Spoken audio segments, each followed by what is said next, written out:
Welcome to Dr. Nasar Shahid's channel for well-being, prevention of diseases and prevention of chronic pain.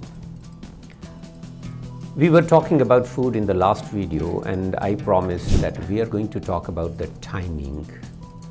Now, since our body is designed on day and night cycle, anything we eat after dark gets into the pathway that ends in storage. Because the body has learned over the centuries that nights are for rest. So when the food gets into the body, the intelligent body makes it fat because that is the best form of storage the body knows. So in this way, same food which we eat at night is converted into fat to store the energy so that it can be handy when the time of famine or lack of food reaches. On the other hand, whatever we eat in daytime actually converted into energy pathways. So those enzymes that are responsible for those pathways gets upgraded. In the body, there is a simple principle that if something is used repeatedly, it becomes easier for the body to do that.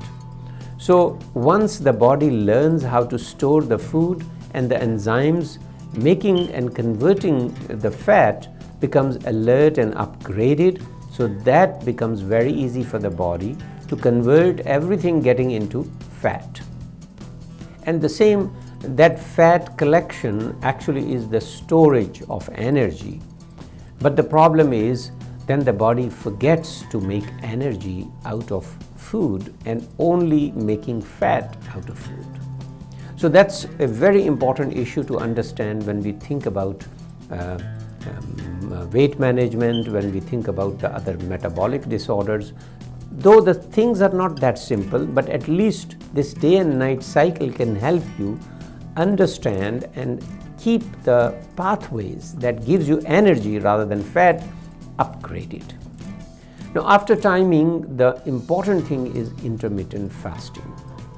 We have noticed that, and out of all the studies, the observations and experiments and scientific studies has proven that one thing which all the nutritionists, all the metabolic experts agree is intermittent fasting. That the body has to live in fasting state from 4 to 16 hours. The ideal is 16 hours. Now, how we achieve that? The expert may differ between whether we should eat protein more or carbs more, whether we should take supplements. So there are controversies with everything except one thing, that intermittent fasting is useful for the body. The advantages of fasting is so much that I can spend hours in just talking about the advantages, but I'll give you the scientific principles and the method to achieve it. First of all, the taste buds, they get malfunctional the way the food industry is giving us the food. Our taste buds are not used to normal natural food. They have become malfunctional. So to restore that normal function, we need to observe intermittent fasting. Now, what are the taste buds? They are some cells that is on the back part of the tongue, where they can figure out whether something is sweet, sour, bitter, or saltish. So all these things, the combination, we get the taste. But anything which takes the message through nerves get adapted. So if we start eating wrong food, we get adapted to that taste. So that's why the intermittent fasting is the solution to this problem. Now, I recommend my patients, particularly who are interested in weight management, you start with 1 hour. In the daytime, like 9 o'clock till 10 o'clock, I'm not going to put anything in my body. 1 hour. And then every 3 days, you increase 1 hour till you reach 8 hours. that in the daytime you reach 8 hours of fasting. Now when you reach there, you switch the timing of the fasting and you include night into it. So you ate last time around sunset, and after that the only thing that gets into your body is water, and then next day you are eating at say 11, 12 or 1 o'clock, depending upon what time is the sunset. So in this way, after 8 hours of fasting practice that your body gets used to it, now you switch the night and you completed 16 hours.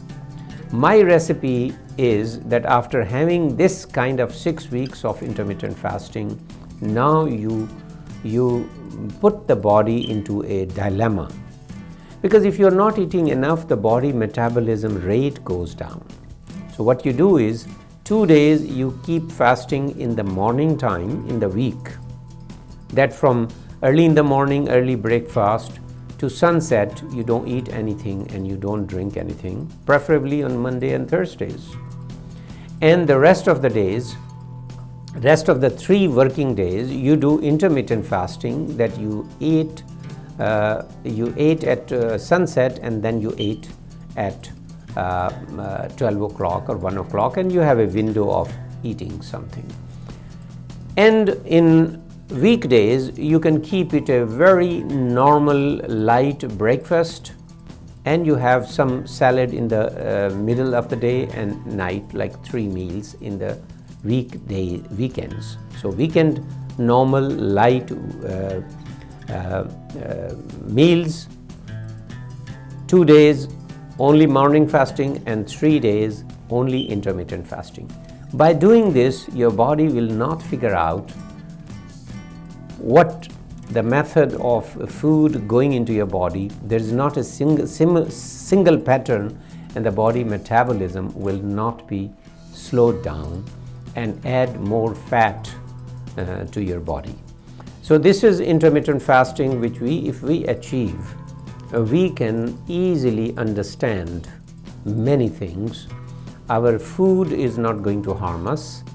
We will have the compassion of knowing what it feels like not to have meal on the food. So the compassion part will be available to us, and at the same time we will be having energy, and we will be using the food for its real purpose, to give us energy and to repair our wear and tear.